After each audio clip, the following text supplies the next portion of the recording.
It turns out that Ukraine partners with FTX to receive donations for Ukraine, donations which the Ukrainian people, not a single one of them, has reported they received.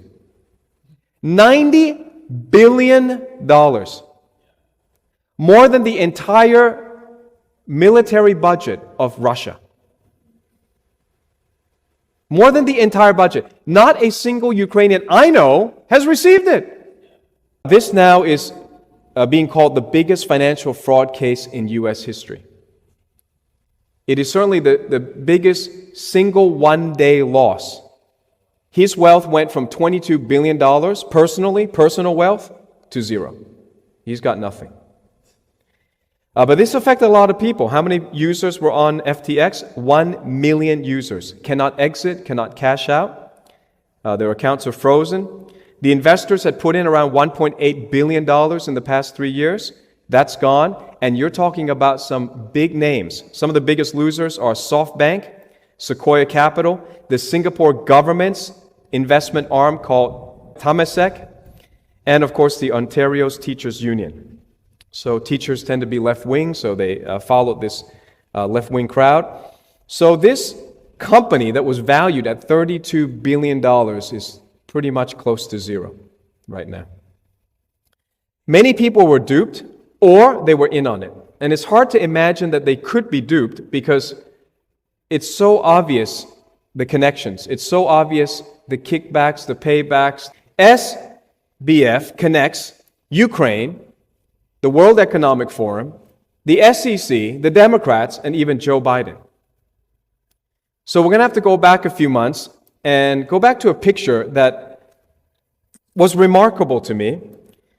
We were told one day in May 2022 that Nancy Pelosi would take 6 Democrats from Congress and go visit Ukraine.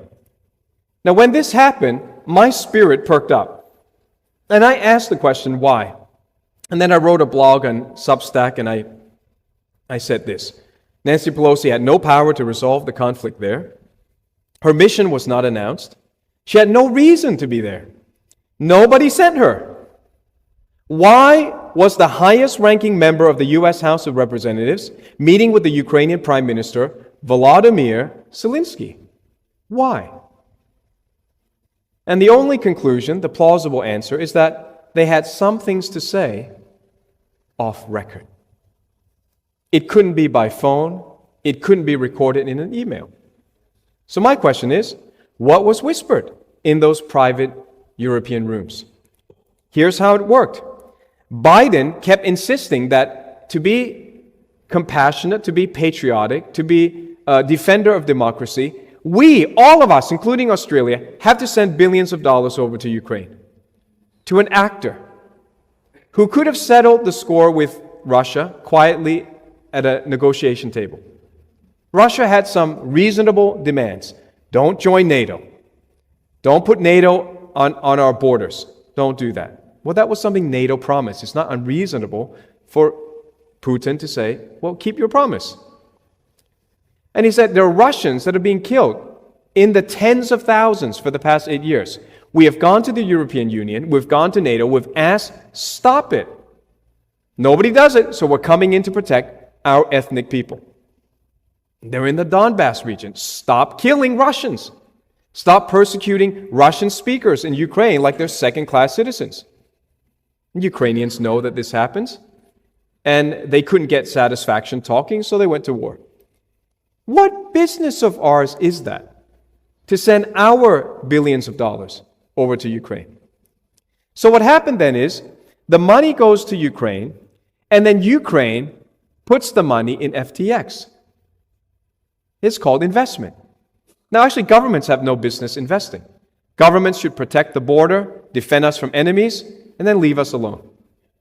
There's no mandate for governments to invest for us, but they do, because people have become ignorant. We've become dull, mentally dull. They invest in FTX. FTX then, we know for sure, sends the money to the Democratic Party and what's called the super PACs. These guys bundle up money. Instead of taking just one or two donations, they bundle up millions of dollars, hundreds of millions, and they give it to the candidate. And they're spending billions of dollars. Beto O'Rourke spent $200 million. Chump change for politicians. Imagine, that's like a jackpot in the lottery. That's life-changing wealth. He blew $200 million away on failed campaigns that somebody obviously paid for to be Texas governor, U.S. senator, president, U.S. president. Who spends $200 million on a job that pays $100,000? Tell me that. A crook. Only a crook would spend millions of dollars for a job that pays, at most, the president pays $400,000 a year.